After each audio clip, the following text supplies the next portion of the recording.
je vous propose de commencer sans plus attendre en vous remerciant tous d'être venus ce soir et d'avoir délaissé la chaleur de l'été pour se joindre à nous pour ce webinaire sur comment raconter une histoire dont les gens se souviennent. Je suis Damien Gauthier, je suis accompagné de mon collègue et ami Christophe Béguin pour ce soir, pour ce webinaire qui sera 45 minutes, 1 heure de présentation de notre côté, puis une séance de questions du vôtre. Et je vous propose, sans plus attendre, de commencer par nous présenter.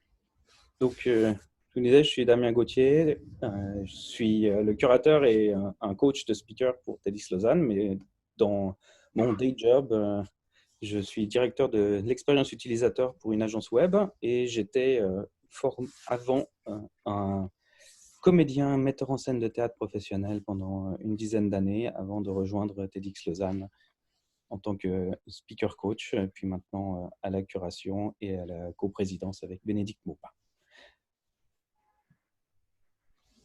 Bonsoir à tous, très heureux d'être parmi vous. Merci Damien. Et je m'appelle Christophe Béguin, je suis formateur pour adultes dans le monde justement de la prise de parole en public et d'autres outils, avec l'usage de l'art théâtral puisque je suis également comédien. Et j'ai le grand plaisir aussi d'être auprès de TEDx Lausanne, un des speakers coach. Je vous laisse rapidement voir ma petite devise du jour. Enfin, c'est toujours un peu la même en ce moment parce que c'est un petit clin d'œil à l'esprit d'improvisation et qu'on doit à monsieur Sir Charlie Chaplin. Et je vous propose de voir également maintenant le programme de ce webinaire, tout simplement. Eh bien, on va répondre aux questions. Pourquoi le storytelling est-il important? J'avais presque envie de dire le si important, mais il est important, évidemment. On va aussi définir un peu ensemble qu'est-ce que le storytelling en soi.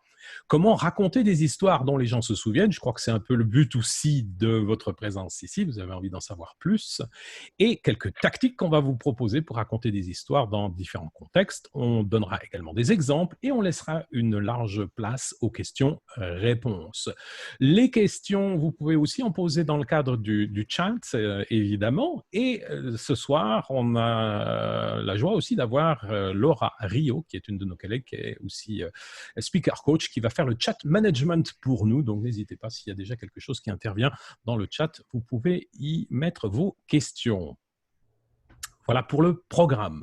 Je commence, si vous voulez bien, par un petit à propos de nous. Je vais le faire le plus simplement possible. Eh bien, TEDx Lausanne, c'est une organisation indépendante dans l'esprit TED, évidemment, des conférences.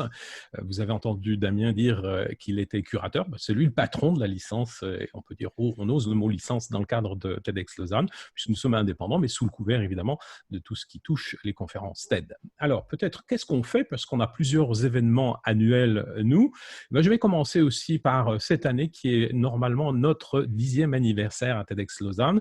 Alors, je dis normalement, pourquoi? Parce qu'avec tout ce qu'on a vécu dans le cadre du coronavirus, etc., et ben, malheureusement, on ne va pas faire le 10e anniversaire cette année en 2020, mais on le fera en 2021. Donc, soyez très attentifs à ce qui va se passer l'année prochaine, puisque, disons, ça se fait. On a quelques idées à vous proposer. J'en dis pas plus. Tout n'est pas fixé non plus, de toute façon. Donc, voilà pour l'idée du 10e anniversaire. Donc, soyez attentifs. Ça sera en 2021. Alors, on a ce qu'on appelle un peu en anglais le main event, la conférence principale, j'ose le mot comme ça en traduction simple, qui amène jusqu'à en tout cas 500 participants au sens spectateurs. Donc, vous voyez, ça fait déjà une très jolie assemblée pour un événement de conférence. Dans ce main event, il y a en moyenne une quinzaine de conférenciers et de performances. Conférenciers, ben, on comprend le terme des conférences avec un fil rouge chaque année, évidemment. Et où il y a aussi des performances, et des performances au sens artistique. À titre d'exemple, l'année passée, nous avions eu la chance d'avoir un musicien extraordinaire et également une danseuse solo aussi qui a fait une démonstration absolument incroyable. Ces conférences ont lieu généralement en anglais. Alors pourquoi en anglais? Ce n'est pas uniquement pour la raison qui est que nous sommes dans une région, Lausanne et environ, plutôt internationale, avec des entreprises de tout type, évidemment aussi à consonance large et étrangère, mais c'est surtout aussi parce que ces conférences sont enregistrées, elles sont diffusées sur une chaîne très très importante, évidemment dans le cadre de TEDx Lausanne et de TED en général, donc on peut retrouver vos conférences, et le meilleur moyen d'avoir un maximum de vues, d'interpeller un maximum de gens, c'est de le diffuser et de le faire évidemment en anglais. Peut-être très rapidement encore sur deux événements que nous avons aussi dans le cadre de TEDx Lausanne, à savoir le TEDx Lausanne Women. Alors attention, ce n'est pas réservé uniquement aux dames, les messieurs peuvent aussi évidemment intervenir, mais la possibilité évidemment d'avoir des thèmes qui sont en direction des femmes est évidemment ici beaucoup plus la ligne. Nous avons encore un dernier événement, quand je dis dernier, c'est parmi les événements que nous avons, c'est le TEDx Lausanne Salon, à savoir que celui-ci, alors là je vais faire plaisir aux francophones qui nous écoutent, que celui-ci est en français, c'est plus intimiste, c'est plus petit, il y a entre un et maximum deux conférenciers qui se chevauchent, qui viennent faire leur conférence TEDx Lausanne Salon, et parfois il y a aussi un atelier. L'année passée, à titre d'exemple, il y avait quelqu'un qui était spécialisé dans l'art culinaire, très spécifique, et qui nous a même laissé faire un petit atelier à la fin pour celles et ceux qui voulaient. C'était très agréable. Voilà en quelques mots qui nous sommes et à propos de nous, si jamais vous ne saviez pas encore trop qui nous étions. Alors peut-être Damien, je te laisse la parole. Pourquoi le storytelling est-il si important? Oui, merci Chris. En effet, le storytelling, c'est quelque chose d'extrêmement important quand on prend la parole, pas simplement quand on veut faire une TED Talk ou une TEDx Talk, mais également quand on a une prise de parole dans tous les cas de figure. Et c'est très important parce que c'est quelque chose qui nous est complètement naturel. Là, vous pouvez voir trois différents personnages au travers des âges. On a Platon sur la gauche, qui était philosophe dans la Grèce antique. Au centre, un griot africain qui raconte des histoires sur le continent africain. Et à droite, une jeune femme racontant une histoire au coin du feu dans les temps modernes. Et de tout temps, depuis en tout cas l'humanité qui raconte et qui enregistre des histoires, on a toujours raconté les choses sous la forme d'un récit avec une narration. Et ce n'est pas par hasard si on fait comme ça. Ce n'est pas par hasard si depuis la Grèce antique et l'invention du théâtre, et même avant, on raconte les histoires et c'est comme ça qu'on passe l'information. Parce que, en fait, c'est quelque chose qui est ancré à l'intérieur de notre propre biologie. Et en termes neuroscientifiques, à ce moment-là, on a effectivement une connexion intérieure particulière à la narration, parce que quand vous donnez une histoire, par opposition à quand vous racontez des faits, vous vous adressez plutôt au cerveau primaire qu'au cerveau secondaire. Alors, qu'est-ce que c'est le cerveau primaire et le cerveau secondaire? En fait, le cerveau fonctionne sous deux systèmes séparés. Un système primaire qui est plus animal, qui fonctionne à base d'automatisme, et un cerveau secondaire qui est celui où on fait les réflexions complexes, la partie du néocortex qui fait toute la réflexion. Et il se trouve que les histoires, ça s'adresse directement au cerveau primaire et en fait, ça permet de ne pas avoir trop de charge de compréhension parce que ça nous jette dans une narration. Donc, on est vraiment protagoniste de l'histoire, plongé dedans. Et ça nous permet de ne pas avoir besoin de trop réfléchir, mais directement s'adresser à notre cerveau qui expérimente le monde directement. Et ça permet également de court-circuiter notre cerveau reptilien. Donc, le cerveau reptilien, c'est la troisième partie, c'est le plus ancien des systèmes du cerveau. C'est celui qui, en fait, gère notre corps entier sans qu'on soit conscient. Donc, celui qui gère la respiration, celui qui gère les battements de notre cœur, mais c'est également celui qui est responsable de toujours vérifier s'il y a du danger autour de nous. Donc, c'est celui qui va aller regarder, toujours à l'affût de savoir est-ce que je suis dans une situation dangereuse, est-ce que je dois combattre, est-ce que je dois fuir, ou est-ce que je suis en sécurité. Et il se trouve que les histoires, ça court-circuite cette réaction de combat ou de fuite et ça s'adresse directement à une partie plus calme de notre cerveau. Et donc, quand on raconte une histoire, non seulement on permet de ne pas trop avoir besoin de réfléchir parce qu'on nous présente les informations d'une bonne façon, mais en plus, on nous permet de ne pas avoir besoin de toujours être sur le qui-vive. Et bien entendu, comme vous le savez, ça inclut le langage non verbal qui justement est celui qui parle directement au cerveau reptilien et qui permet de pouvoir inclure à l'intérieur de notre récit tous les signes qui font qu'on se sent en sécurité, on se sent plongé dans l'histoire et on oublie, vous avez déjà entendu ça, on oublie les alentours et on oublie notre contexte pour être complètement immergé dans l'histoire. Mais il y a aussi des raisons culturelles, et ça, je vais repasser la parole à Christophe pour vous expliquer qu'il y a une bonne partie de culture également dans notre façon de raconter des histoires.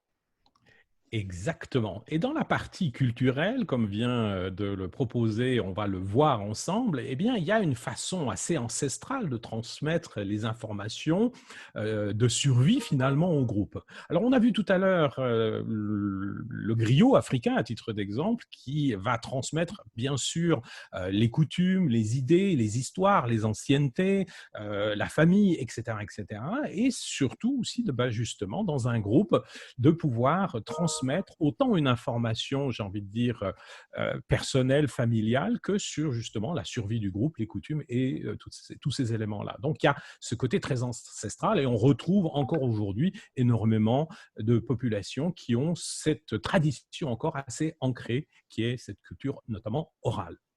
Globalement, l'être humain, il aime également être diverti. Je crois, et j'aime bien dire aussi que nous sommes toujours encore quelque part un peu des enfants. Et souvenons-nous tout simplement aussi l'idée de quand on nous racontait à nous, enfants, des histoires. Alors, on a peut-être perdu un peu deux, trois choses de cette enfance. Par contre, je pense qu'on aime encore être diverti. On aime qu'on nous emmène quelque part dans une histoire et que ce ne soit pas trop gnangnan, si j'ose cette expression, dans ce sens-là. Surtout si la narration, la science de la narration, du storytelling est bien établie, ça encourage la curiosité de se demander, mais au fait, qu'est-ce qui va se passer ensuite? Si finalement l'orateur que vous êtes ou que vous écoutez, vous arrivez à amener ça pour justement donner ce sentiment d'impression dans votre audience qu'il est toujours sur le qui-vive en disant oui, et alors, et après, qu'est-ce qui se passe? Eh bien, c'est déjà gagné, vous êtes dans le storytelling à mon sens. Alors, on va voir maintenant l'étape suivante avec Damien, si je ne me trompe pas. Voilà. Alors, qu'est-ce que le storytelling? Est-ce que là, Damien, tu peux nous en parler un petit peu plus? Oui, alors qu'est-ce que c'est que le storytelling? En fait, le storytelling, c'est la combinaison de plusieurs éléments. Le premier élément, c'est qu'une histoire, ce n'est pas simplement une structure, c'est pas simplement un argumentaire, mais c'est aussi et surtout une expérience. C'est-à-dire que c'est se plonger dans l'action, c'est vivre tel le héros. Donc, on suit un protagoniste tout au long d'une épopée, tout au long de son aventure. Et en fait, on va ajouter à cette structure des éléments de décor, des éléments humanisants, des éléments sensoriels. Donc le storytelling, c'est une combinaison d'une structure d'histoire avec en même temps des éléments qui nous permettent de nous faire notre image mentale à nous, à l'intérieur de notre tête, de sentir les odeurs, de sentir le soleil, de sentir le vent sur la peau du personnage et de pouvoir vraiment le suivre. Voilà, ça c'est une des premières parties, une des premières structures importantes du storytelling qui est de plonger à l'intérieur directement du récit. Une deuxième structure importante du storytelling, à part le fait de donner des détails pour être directement dans l'action et pour être directement lié émotionnellement et sensoriellement avec ce qui arrive au héros, c'est également en fait une structure globale qui est toujours la même pour les histoires. Il y a M. Campbell qui a fait une étude là-dessus qui a montré qu'en fait tous les mythes avaient une seule et unique structure globale, évidemment avec des variations, mais qu'on peut imaginer si on prend des exemples de films, elles ont tous en fait une structure et c'est pas par hasard, c'est parce que c'est la structure du récit la plus simple, hein, celle qui fonctionne le mieux pour pouvoir nous plonger directement dans le récit. Et en fait, cette structure, elle est la suivante. On plante le décor d'abord et elle se déroule en 3 actes. Il y a un élément déclencheur, donc on introduit le héros, il y a un élément déclencheur, une tension qui devient de plus en plus importante jusqu'à un climax, un point d'orgue, et ensuite l'histoire se conclut et notre héros, triomphant ou battu, revient à la normale, à sa vie normale, et tire les conséquences de son histoire. Et ça arrive dans toutes les histoires. Si vous pensez par exemple au film Matrix, qui est un film qui suit extrêmement bien cette structure, au début, on est introduit à Neo, on comprend le héros dans sa vie de tous les jours, jusqu'à ce que l'autre protagoniste, Morpheus, débarque dans sa vie, le kidnappe, lui offre la possibilité d'avoir la pilule bleue ou la pilule rouge, et c'est ça l'élément déclencheur qui va le faire passer dans le monde de l'aventure. Il va se réveiller en dehors et vraiment passer de l'autre côté du miroir et avoir de plus en plus d'efforts, de plus en plus d'aventures. Il va devoir s'entraîner, il va devoir aller voir l'oracle, il va devoir aller sauver Morpheus jusqu'au climax où il commence à comprendre qu'il est l'élu, et c'est là où il va combattre l'agent Smith. Et donc on a vraiment cette structure de tension croissante jusqu'au moment où il va aller affronter son ennemi, et en l'occurrence, ça se termine à la fois mal et à la fois bien, puisqu'il se fait tuer mais ressusciter et arrive à battre son ennemi Smith pour revenir dans le monde réel et pour arriver à la fin du film dans cette conclusion où il revient dans la matrice pour dire « je vais tous vous libérer maintenant ». Donc ça, c'est vraiment la structure du récit. On le retrouve dans Matrix avec Neo dans sa vie, puis la pilule bleue, on passe de l'autre côté du miroir, on a des épreuves de plus en plus importantes, un climax extrêmement important où on est à la limite de perdre et on ne sait pas exactement, on a vraiment du suspense et on gagne quand même et on continue à passer de l'autre côté et on tire les conséquences de notre vie. En l'occurrence, Neo devient l'élu. Et ça, c'est valable pour Matrix, mais c'est aussi valable pour Disney. C'est pareil pour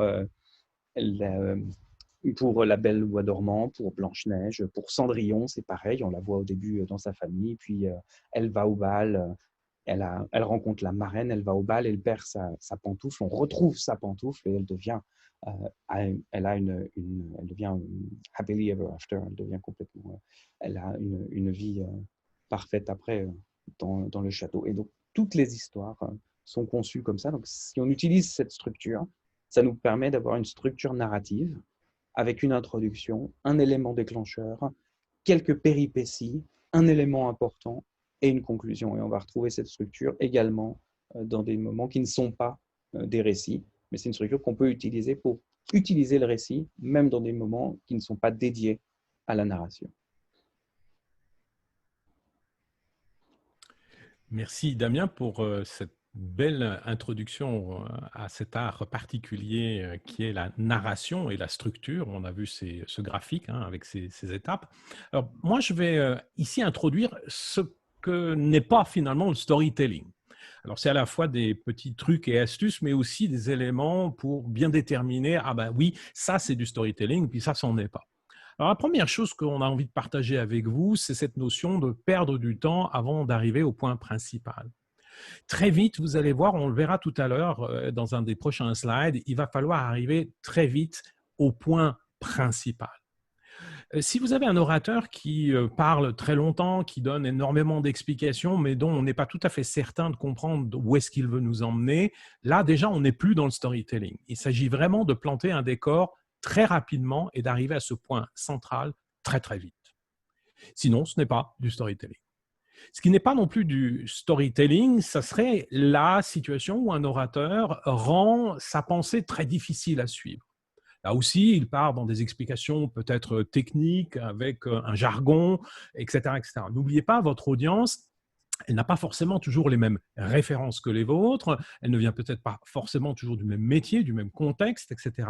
Donc, il s'agit ici vraiment de simplifier pour que votre audience, qui est très diverse, puisse très vite vous suivre et de manière simple. Un autre élément, le storytelling, ce n'est pas uniquement une performance d'acteur. Alors oui, il ne va pas falloir du tout sous-estimer cette part qui est la forme. J'entends ici toute la partie voix, gestuelle, etc., gestion de l'espace, même quand on est, par exemple, en train de faire une présentation en interne dans une entreprise, hein, tout est finalement important. Mais non, le storytelling n'est pas réservé à une performance d'acteur pour de grands orateurs, etc., etc. Non, c'est vraiment l'idée que ça soit un tout, à la fois la forme, mais le contenu. Le storytelling, ce n'est pas non plus limité à des discours inspirants de grands orateurs que certainement vous avez en tête. On vous donnera un ou deux exemples tout à l'heure aussi de personnes assez étonnantes dans leur art oratoire, on va dire ça aussi comme ça. Non, l'idée, c'est que le storytelling peut très bien être intégré dans une présentation interne à une entreprise, à une présentation de type statistique, de type financier, de type marketing, etc. Vous voyez que finalement, ce n'est pas bloquant du tout d'utiliser le storytelling aussi pour ce type de présentation. Voilà pour les éléments de le storytelling, ce que ce n'est pas. Alors, comment raconter des histoires dont on se souvient? Je crois que ça, c'est quelque chose qui va, somme toute, intéresser notre audience. Damien, je te laisse Oui, reprendre peut-être. mais tout à fait. Et merci pour cette introduction sur ce que le storytelling n'est pas en contraste par rapport à ce qu'il est. Euh, je voulais vous présenter quelques recettes pour pouvoir construire des images, des histoires qui sont impactantes. Euh, Comme tu l'as dit, Christophe, la première chose qui est importante, c'est d'aller directement au but le plus rapidement possible. C'est-à-dire de commencer par le nœud de l'action. Plonger les auditeurs directement dans l'action. Vous imaginez que vous êtes en train de dépeindre un film d'action. On commence directement par la scène la plus importante, directement à l'intérieur de l'action, et on présente le héros. Et quand je dis héros, je ne dis pas forcément d'avoir quelqu'un qui soit une personne physique. Ça peut être également une personne morale, ça peut être une entreprise, ça peut être une équipe, ça peut même être un contrat, un objet qui va être le protagoniste, mais c'est une force qui veut aller accomplir quelque chose. Et ça, c'est important parce que pour nous, en tant qu'être humain, on va avoir besoin de quelque chose sur lequel on va pouvoir se projeter et auquel on va pouvoir se rattacher. Donc, ça nous permet, ces deux premiers points, d'être directement plongé dans l'action. La plus courte des histoires en tout cas que moi je connais, je crois une des histoires les plus courtes qu'on ait fait, qui est attribuée à Ernest Hemingway, elle est très rapide et je vous la traduis en français directement. Elle dit en substance à vendre, chaussures de bébé jamais portées. À vendre, chaussures de bébé jamais portées. C'est 7 mots. Mais ça déclenche toute une histoire. Ça déclenche tout un train de pensée. Parce qu'on est directement dans l'action, directement à l'intérieur du nœud du problème, à vendre, chaussures de bébé, ça c'est le héros, jamais porté. C'est à la fois le climax et la conclusion. Le deuxième point que je voulais aborder avec vous, c'était également de pouvoir structurer vos exemples. Parce que toutes les histoires ne sont pas aussi courtes que celles de Hemingway. Vous avez certainement, dans les argumentaires que vous devez construire, plusieurs exemples à mettre bout à bout. La structure narrative, comme on l'a vu, c'est de commencer par les exemples les moins impactants pour terminer par celui qui va être le plus puissant, qui va être le plus parlant, ou celui qui va être le plus proche de l'argument que vous voulez mettre, que vous voulez faire. C'est-à-dire le plus proche du point que vous voulez absolument montrer et dont vous voulez que les personnes se souviennent. Donc, tout l'argumentaire, les exemples sont construits pour arriver là. Et la quatrième chose importante, c'est de conclure par une bonne nouvelle, par une fin positive, ou alors par un appel à l'action, si la fin n'est pas positive. C'est typiquement ce qu'on retrouve énormément dans les structures des TED Talks, où très fréquemment, à la fin, on a un appel à l'action, on exhorte l'audience de faire quelque chose, de prendre en main quelque chose. C'est ce qu'on fait dans les talks inspirantes, mais c'est aussi quelque chose qui est fait dans les talks de vente, où là, l'appel à l'action, c'est d'acheter ou de signer le contrat. Et c'est également des choses qui sont faites dans tous les argumentaires. On finit par l'appel à l'action qui vous intéresse, qui normalement découle presque logiquement de votre dernier exemple. Et ce n'est pas un hasard si les TED et TEDx Talk sont courtes. C'est important pour vous. C'est ce que disait Christophe en disant on n'est pas obligé de tourner autour du pot ni de rendre ça compliqué. On peut aller directement à l'action et aller rapidement au but et à la conclusion. En général, les êtres humains, on a entre 12 et 15 minutes d'attention. C'est pour ça que quand on fait une TED ou une TEDx Talk, elle est limitée techniquement à 18 minutes de durée. Et nous, notre conseil, c'est d'essayer de la rendre la plus courte possible, tout en étant la plus impactante possible. Donc en général, on a trouvé que 12 à 15 minutes, c'était la durée qui fonctionnait bien pour l'audience, parce que c'est à peu près le temps d'attention qu'une personne a.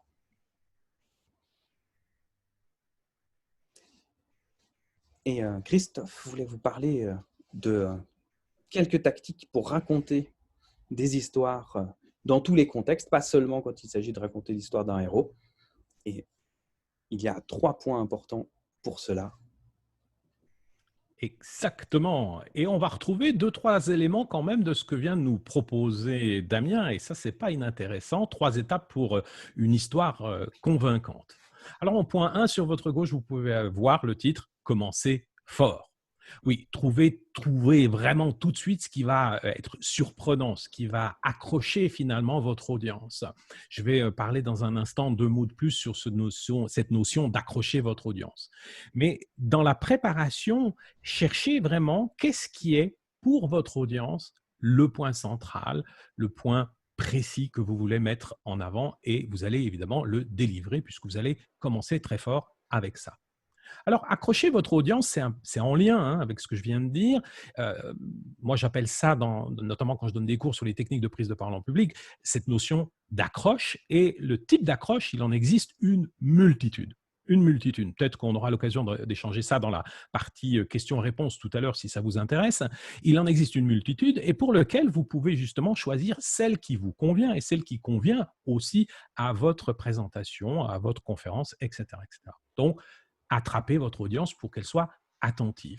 Ce fameux effet qu'on vous parlait tout à l'heure, qui est de dire « et qu'est-ce qui va se passer après alors ?» Eh bien, ça commence tout de suite.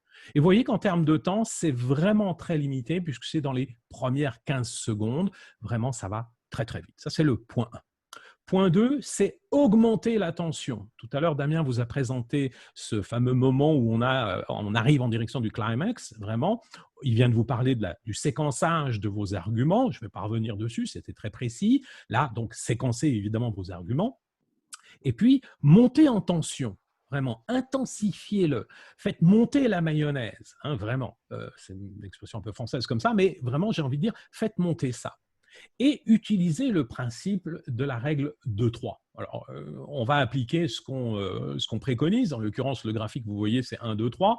Ici aussi, on va utiliser la règle de 3. Pourquoi la règle de 3 ? Tout simplement, la règle D3, et non pas la règle 2-3, mais la règle D3, à savoir 3 exemples très précis, 3 arguments, par exemple, 3 situations, 3 contextes, etc., etc. Si vous augmentez, vous dépassez ce chiffre de 3, il y a un fort taux de risque auprès de votre audience qu'elle se perde. Et ça serait dommage pour votre présentation, votre conférence, etc., votre narration, finalement. En point 3, restez vivant. Alors, déjà, rien que le titre, qu'est-ce qu'il nous veut avec ça ? Eh bien, vous voyez la petite phrase qui est indiquée en dessous, qui est « Sortez de votre histoire et parlez au public ».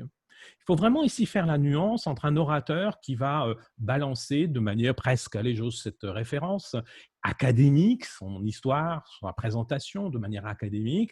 Ça sera certainement plutôt bien fait. La personne en question est certainement la bonne personne pour parler de ce sujet-là. Il n'y a pas de doute, je ne discute pas là-dessus. Par contre, comment est-ce qu'on peut parler à son public ? C'est de sortir de cette partie un peu de nouveau académique que j'illustre ici par quelque chose où on va aller toucher à l'émotion. toucher à l'émotion de votre audience. Et pour parler d'émotion à une audience, eh bien, il faut souvent, et c'est la façon que je préconise, la plus efficace en tout cas, c'est de parler déjà de ses propres émotions, de ses propres ressentis, idéalement de parler en jeu aussi, ça c'est aussi une technique qu'on peut utiliser, et vous allez voir que même si votre audience n'a pas vécu pile poil la même chose que vous dans votre histoire, elle va pouvoir faire des ponts, elle va pouvoir faire des références. Donc cette partie-là est à ne pas sous-estimer. Autre élément, les pauses judicieuses. C'est le fameux art de faire des silences. Bon, ben là, je viens d'en faire un qui n'est pas placé comme il faut et puis qui est un peu long, mais il sert à quoi? Il va vous servir à donner à la fois de l'intensité, bien sûr, mais surtout à vous permettre de structurer votre pensée et surtout la pensée de votre audience qui, elle, va pouvoir ainsi facilement vous suivre et suivre vos étapes, suivre votre enchaînement, étape par étape. Donc, sous-estimez pas là non plus cette notion de pause judicieuse, c'est ces fameux silences qu'on fait dans un discours, dans une présentation. Et vous l'avez vu aussi tout à l'heure avec Damien, terminer par un point d'orgue, terminer par quelque chose. On parlait tout à l'heure d'appel à l'action, à titre d'exemple. Voilà quelque chose que vous pouvez évidemment faire. En conclusion ici, j'ai envie de vous dire, si vous commencez fort au point 1, j'ai presque envie de dire, terminez fort aussi au point 3. Vous avez ainsi déjà une structure assez intéressante de votre présentation et de votre narration, puisque vous saurez comment commencer et comment terminer. Deux points pas mal intéressants quand on veut structurer son histoire, sa présentation, sa conférence, etc. etc. Voilà pour 3 étapes pour une histoire plus convaincante. Damien, je ne sais pas si tu voulais rajouter un élément là-dessus. Non, pour moi, tout à fait. Je trouve que tu as tout à fait résumé exactement l'essence de comment construire une histoire convaincante. C'est, comme tu l'as dit, commencer fort et terminer encore plus fort derrière. Ça ne veut pas dire qu'il faut monter en intensité ou qu'il faut absolument avoir que des choses incroyables, mais qu'il faut commencer directement par l'action et terminer directement, exactement par le message principal, comme tu l'as très bien dit. Mais c'est vrai qu'on peut se demander maintenant, avec toute cette théorie, comment est-ce qu'on peut avoir de bonnes pratiques? Quelles sont les bonnes choses à faire? Est-ce qu'on a des exemples de storytelling efficaces? Eh bien, TED et TEDx, évidemment, on s'en remplit. On a sélectionné quelques exemples de talks de différents domaines, différents flavors, différents parfums, pour pouvoir vous montrer qu'on peut faire du storytelling en fait avec n'importe quel type de contenu. Et en particulier, on a sélectionné 3 grands types. Et le premier, peut-être qui pourrait être un surprenant, c'est présenter des chiffres, présenter du contenu scientifique d'une manière storytellée, donc d'une manière narrative. Eh bien, il y a en particulier 2 speakers qui le font extrêmement bien. Le regretté Hans Rosling, qui est un statisticien qui a fait plusieurs TED Talks pour présenter des statistiques, et il les présente de manière très active, très imagée. Il y a une TED Talk extrêmement connue où en fait il parle de la population et de la croissance de la population à l'aide de boîtes en plastique. Il a des boîtes en plastique et des petits figurines, et il utilise ça pour démontrer que la population mondiale va statistiquement arriver à un plateau de à peu près 11 milliards ou 12 milliards de personnes et que mathématiquement, on ne peut pas aller plus loin. Et c'est un contenu qui est extrêmement mathématique, mais il le fait d'une façon totalement narrative, en nous prenant par la main pour qu'ils suivent le raisonnement à l'aide d'exemples et d'histoires pour arriver à cette démonstration mathématique à la fin qu'on arrive à un plateau. L'autre exemple dont on voulait vous parler, c'est Jill Bolte-Taylor, qui, pour ceux qui la connaissent ou qui ne la connaissent pas, est une neuroscientifique qui a eu une expérience incroyable puisqu'elle a été victime elle-même d'un anévrisme et elle s'est retrouvée coupée de la moitié gauche de son cerveau, donc celle qui est du raisonnement, enfin, qui gère traditionnellement considéré comme gérer le langage et le raisonnement logique. Et en fait, elle s'est retrouvée pendant un moment à être uniquement gouvernée par son hémisphère droit. Et puis, progressivement, elle est revenue à la normale. Elle a pu retrouver une vie normale, mais comme elle est neuroscientifique, elle a analysé ça et elle présente dans sa TED Talk et dans son livre qu'est-ce qui s'est passé à la fois dans sa tête et en même dans sa tête en tant qu'être humain qui vit ça, mais en même temps en tant que scientifique qui analyse ce qui lui arrive en même temps. Et là encore, c'est un contenu qui scientifiquement est tout à fait pertinent, de très haute qualité, mais qui est mis dans l'outil narratif pour que nous, qui ne sommes pas neuroscientifiques, puissions suivre ça et puissions en fait capter l'essence malgré le contenu scientifique et en fait atteindre une compréhension du contenu scientifique qu'on n'aurait peut-être pas compris si on avait eu accès uniquement au contenu lui-même. Merci Damien. Je vais proposer de partager les deux autres exemples, deux groupes d'exemples, à savoir celui du centre, ici que vous voyez affiché, convaincre l'audience de soutenir une idée. Je vais vous parler un petit peu de Malala, qui est cette jeune femme pakistanaise qui défend le droit des femmes et qui s'était opposée aux talibans il y a quelques années, avec beaucoup de problèmes évidemment derrière, au droit des jeunes filles d'aller bien sûr à l'école, qui a reçu plus exactement un prix Nobel. Et cet exemple, pourquoi? Notamment, je vous inviterai, si ça vous intéresse, à écouter notamment son talk, son discours qu'elle a fait devant l'Assemblée des Nobel, justement, à Stockholm, il y a quelque temps, où elle parle en anglais, donc l'anglais qui n'est pas sa langue maternelle. Et j'aime bien cet exemple-là parce que probablement que dans certains d'entre vous, vous êtes déjà amenés à devoir parler dans d'autres langues que votre langue maternelle, par exemple. Et ici, on a un exemple très joli d'une structure narrative qui est très très bien construite, mais aussi cette notion de devoir parler une autre langue qui n'est pas la nôtre, et qu'est-ce qu'elle va utiliser comme mécanique et comme outil. Et ça fait partie du storytelling aussi. Elle va parler plus lentement, évidemment. Elle va aussi faire des pauses, tiens, on en a parlé tout à l'heure. Elle va faire un choix des mots plus simple aussi, parce que de nouveau, c'est une question de vocabulaire et de langage. Et c'est vraiment un très joli discours que je vous invite à regarder. Martin Luther King, je pense qu'il n'y a pas besoin de le présenter. Cet homme qui, sauf erreur, je fais ça un petit peu de tête, en août 63, je confonds toujours 63 et 68, mais je crois que c'est 63, avec le fameux I have a dream, qu'il a répété plusieurs fois là derrière. Là aussi, il est parti au départ d'un discours finalement structuré et posé aussi, avec une accroche qui était liée notamment avec une référence à la proclamation, je ne vais pas y arriver aujourd'hui, de l'émancipation des Noirs, etc., etc. Et derrière, il y a un message qui est absolument puissant, où on retrouve effectivement cette notion narrative assez forte. On peut aussi faire donc ici des exemples, on peut montrer ici des exemples plus techniques pour des levées de fonds ou autres. Alors, feu Monsieur Steve Jobs, probablement que vous avez certainement vu des présentations de sa part, très sobre, toujours habillé de la même manière. Alors oui, pour celles et ceux qui le savent, probablement, il y avait aussi quelqu'un qui le mettait un peu en scène derrière.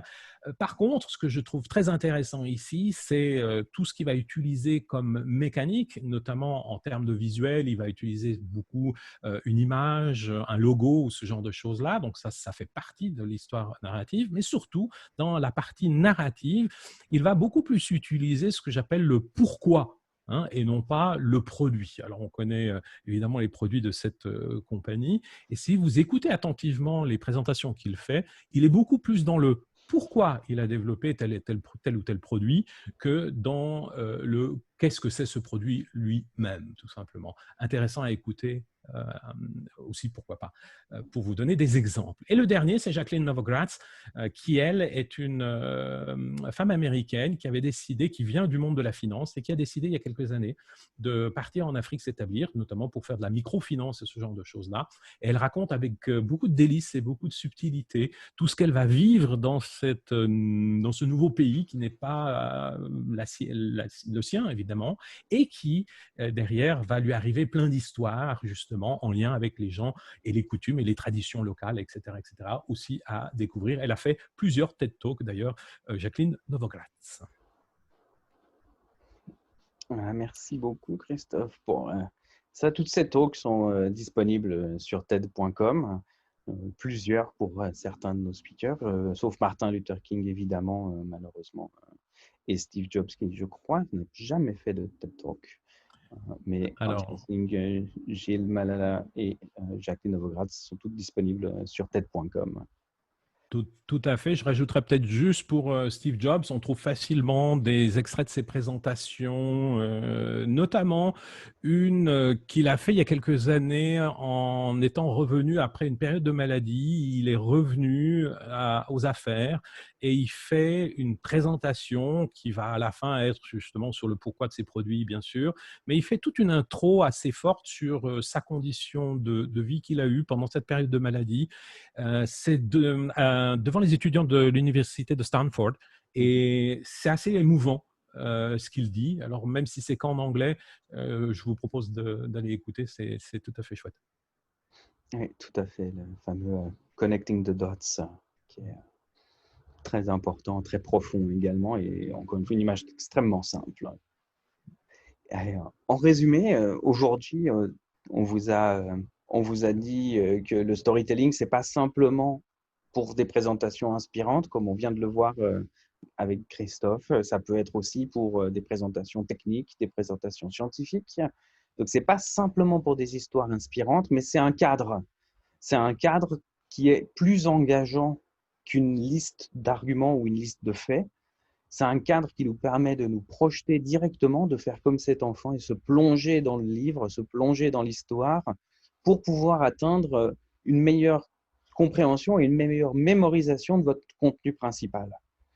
Parce que c'est une histoire, c'est pas simplement de l'action, c'est pas simplement un récit, mais c'est aussi des images beaucoup plus vivantes qu'on imprime dans le cerveau des gens qui nous écoutent.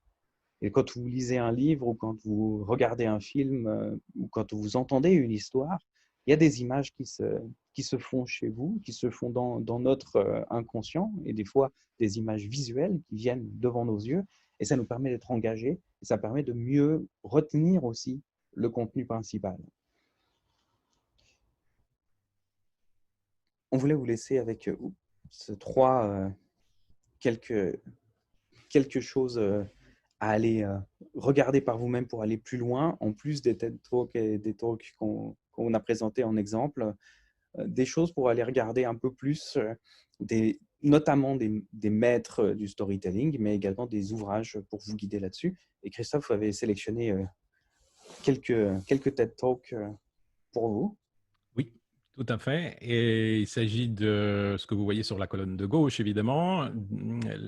Est-ce que l'école tue la créativité, hein, si je traduis le titre ainsi, de Sir Ken Robinson. Là aussi, tous ces talks, hein, vous pouvez en principe obtenir la traduction si l'anglais n'est pas encore 100% tout à fait OK pour vous.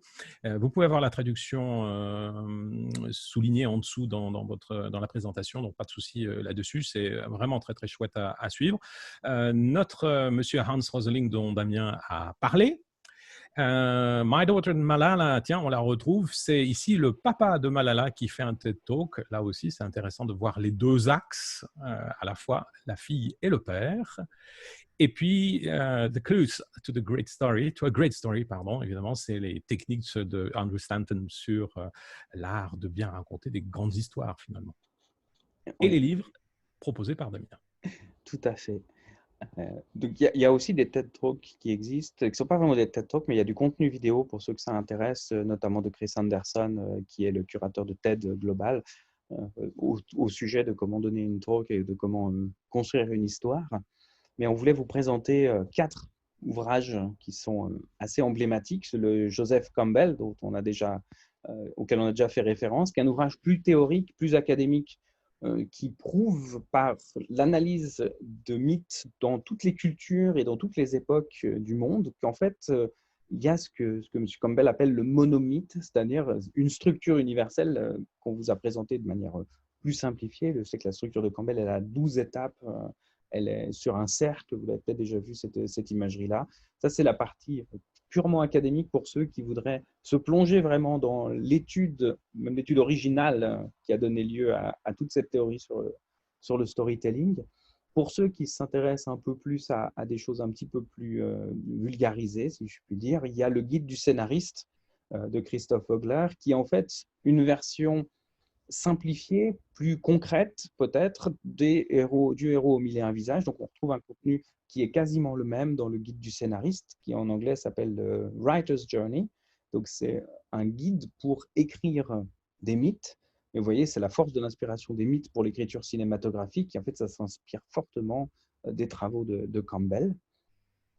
Les deux autres livres dont je voulais vous parler, je vais commencer par celui de droite qui s'appelle « Les règles élémentaires pour l'écriture d'un scénario » parce qu'il est assez proche du guide du scénariste, mais encore plus axé sur l'écriture d'un scénario au théâtre ou au cinéma.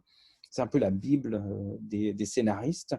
Et en fait, pour être complètement transparent, c'est de là que vient la structure qu'on vous a présentée avant.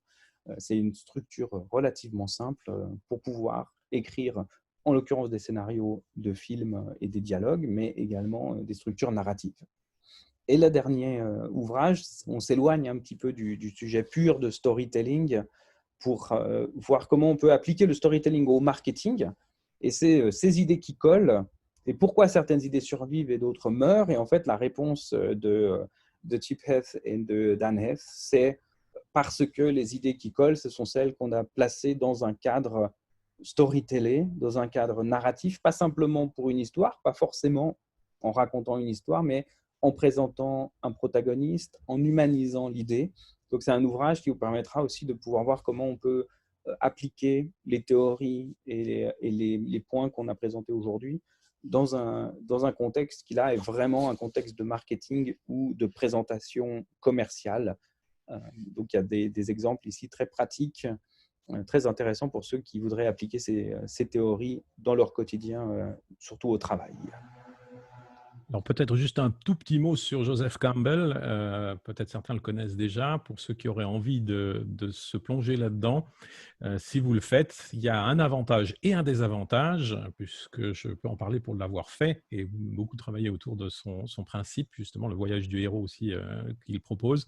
C'est que vous ne verrez plus jamais les histoires / les films aussi au cinéma de la même manière, puisque vous aurez le cadre narratif, même avant que le film commence, et très vite, vous allez pouvoir identifier à la fois, alors c'est à la fois intéressant et à la fois, ça coupe un peu parfois le suspense, mais c'est très chouette à faire et à se plonger là-dedans, puisqu'on voit l'histoire narrative tout à fait autrement après, et les films aussi.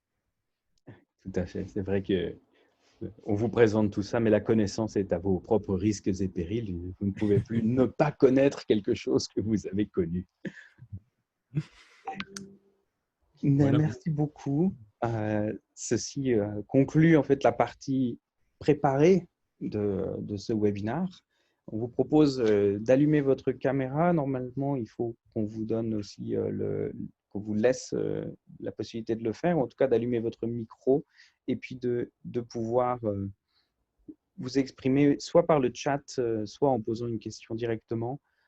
Et nous vous ferons un plaisir, nous nous ferons un plaisir de vous répondre. On vous remercie énormément. Vous pouvez aussi découvrir toute l'équipe de TEDx Lausanne sur cette image et à vos questions. Et oui, on nous demande est-ce que la présentation sera disponible après coup? Et en fait, le recording, l'enregistrement du webinaire sera disponible sur notre site web www.tedxlausanne.com. Et tout prochainement, dès qu'on aura pu faire un tout petit peu d'édition, un tout petit peu enlever les moments au début à la fin, et dans quelques jours, potentiellement 3 semaines maximum, elle sera disponible et on enverra de toute façon une newsletter avec le lien direct pour que même ceux qui n'ont pas pu venir réellement, physiquement assister à ce webinaire puissent quand même avoir le contenu.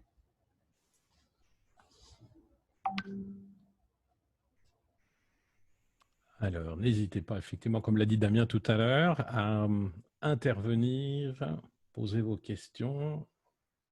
Je crois que les micros sont de nouveau disponibles, hein, je crois, Damien, c'est l'aspect technique pour nos participants.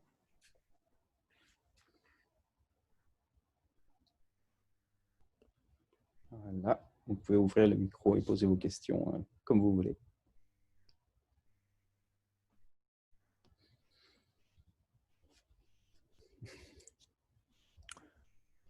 Oui, on nous demande est-ce que je peux être le héros de ma propre histoire? Oui, oui, 3 fois oui.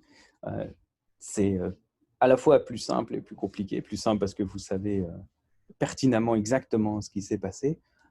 Parfois plus compliqué parce qu'on parle toujours mieux de quelqu'un d'autre que de soi-même. En tout cas, si je m'en réfère à ma propre expérience, c'est toujours plus simple de parler de quelqu'un d'autre que de soi-même, spécialement en bons termes. Mais oui, on peut être le propre héros de son histoire et en fait, on peut partager ça avec tout le monde et partager vos connaissances. On a plusieurs TED Talk et TEDx Talk qui parlent de ça, qui sont vraiment des tranches de vie. On en a eu une l'année dernière avec Jonathan Drutel qui nous a raconté son histoire magnifique de comment, après une double transplantation, il a pu courir à un Ironman. Ça, c'est une histoire où il était lui-même le protagoniste, le héros, et qui a pourtant donné un message universel d'espoir et de force à tout le monde. Un magnifique talk, là aussi, sur ce qu'il a vécu, avec une standing ovation d'ailleurs à la fin, il faut le souligner. C'était vraiment magnifique. Il y a Manuela qui nous demande quelles seraient les erreurs à ne surtout pas commettre en storytelling qui auraient l'effet inverse que celui recherché. Qu'est-ce que tu en penses, Christophe? Alors, tout de suite, la partie, j'ai envie de dire, si on admet 30 secondes que notre contenu est structuré avec justement une accroche au départ et ainsi de suite, etc., et qu'on fait monter la tension et tout ce qu'on a pu voir ensemble, je pense, et par expérience, je vois aussi parfois un manque de préparation. Et cette fois, je vais rentrer plus tout petit peu sur la forme. On passe parfois beaucoup de temps à préparer son contenu, ses slides et tout ça, et on oublie d'entraîner aussi la forme. La forme, je rappelle, la voix, la gestuelle. On a parlé tout à l'heure dans la présentation des silences et ce genre de choses-là, etc. Et je pense que là, il y a des choses extrêmement intéressantes à faire avec la variation de sa voix, etc. Et si on n'utilise pas tous les outils qu'on a tous, que parfois on pense qu'on n'a pas, mais si on les a et qu'on ne les entraîne pas un petit peu, eh bien, on risque évidemment là de faire une erreur, c'est de ne pas mettre aussi un certain nombre de choses oui, d'un certain nombre de choses de son côté qui concernent la forme. Donc, je ferai attention à la forme en plus du contenu. Oui, tout à fait, merci. Effectivement, il y a il y a des écueils qu'on peut éviter, mais c'est ceux dont on a parlé, en fait. Et il n'y a pas vraiment de recette toute faite. Il y a cette structure universelle, mais ce qui va être une erreur dans un cadre pourra ne pas être une erreur dans un autre.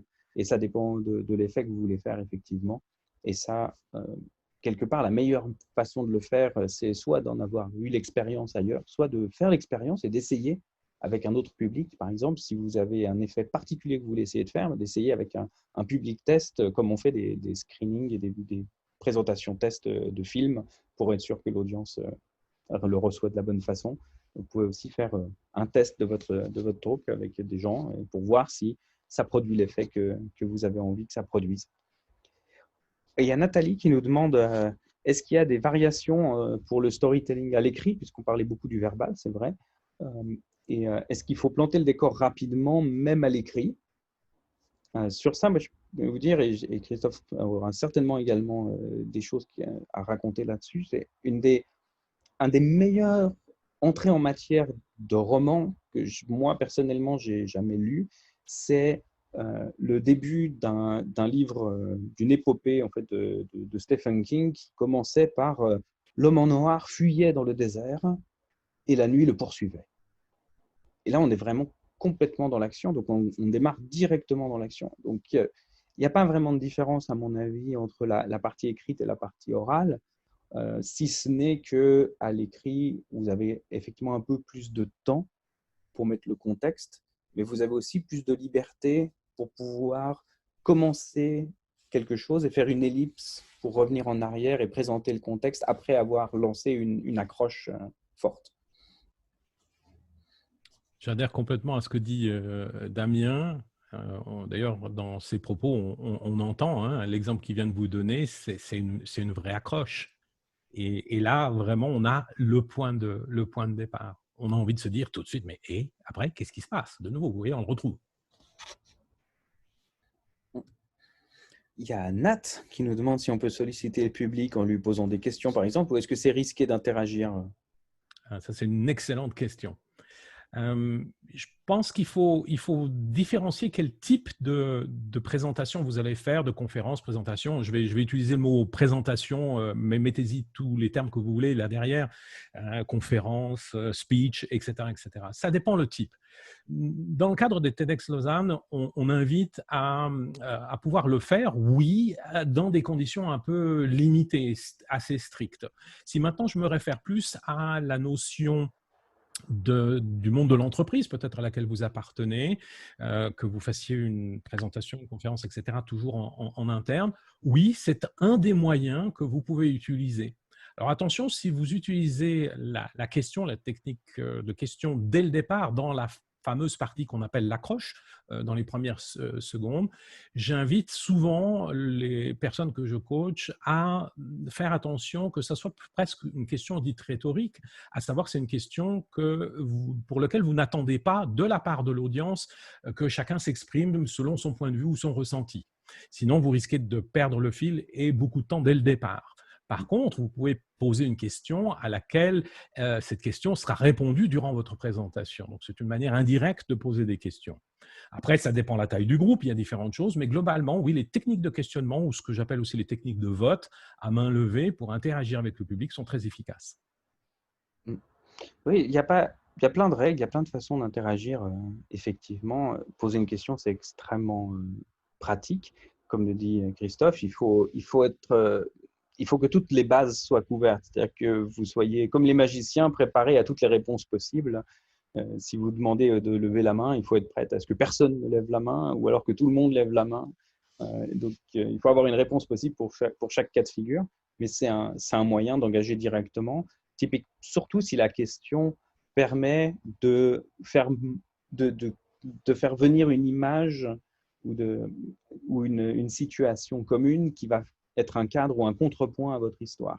On a souvent vu des pitchs aussi de start-up, par exemple, commencer par est-ce que vous avez déjà été dans telle situation problématique? Oui, non. Nous, on a trouvé la solution à ce problème, par exemple. Oui. Alors, on est assez proche. Tout à l'heure, je crois que j'ai parlé d'accroche et puis qu'on pouvait en échanger. Probablement que vous en faites vous-même dans vos présentations, peut-être intuitivement, peut-être aussi, ces fameux premiers moments où vous allez accrocher votre audience. Je vous disais tout à l'heure dans la présentation, il existe beaucoup, beaucoup de possibilités. Une des techniques, c'est justement les techniques de questions, de vote et ce genre de choses-là. Ça peut être une anecdote, ça peut être ce genre de choses-là, ça peut être aussi une image qui apparaît. Enfin, il y a énormément de choses. J'ai juste envie de compléter ça en disant ce que vous allez faire, ça doit évidemment être en lien à votre narration, à votre histoire, et ça doit aussi être en lien à quelque chose que vous vous sentez à l'aise de faire. Puisque je vous disais, il n'y a vraiment aucune limite à faire des accroches. Par contre, la limite, elle se situe à moi, Christophe, il y a certaines choses que j'aime et que je suis à l'aise de faire quand je fais une accroche face à une audience et d'autres que je ne vais pas utiliser parce que c'est moins mon monde. Tout à fait. Est-ce que quelqu'un d'autre a une question qu'il aimerait poser? Que ce soit en chat ou à l'oral également? Non. Très bien, oui, il semble qu'on que votre curiosité ait été rassasiée ou que votre ventre, lui, ne l'ait pas été et que vous ayez envie d'aller manger, ce que je comprends tout à fait. Mais oui.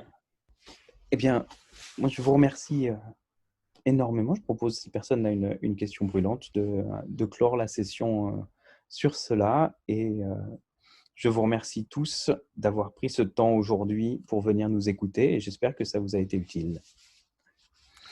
Nous n'avons pas encore de date prévue pour l'événement de l'année prochaine, de 2021, mais nous sommes en train de participer à son élaboration. Donc, dès qu'on aura une date, on communiquera ça sur nos réseaux sociaux et sur notre newsletter sur laquelle vous pouvez venir vous inscrire, pareil, sur www.tedxlausanne.com et vous serez tenu informé du prochain événement, mais également des prochains webinaires, des prochains contenus vidéo que l'on va mettre à disposition. On essaye de profiter aussi de ce moment de Covid pour pouvoir vous donner aussi d'autres types de contenus et continuer le lien avec vous malgré le fait qu'on n'arrive pas à faire des événements de 500 ou 1000 personnes cette année encore. Bien, merci beaucoup. À mon tour de faire ce petit merci et toute belle soirée à tous. Merci de votre présence. C'était vraiment très chouette de partager tout ça avec vous.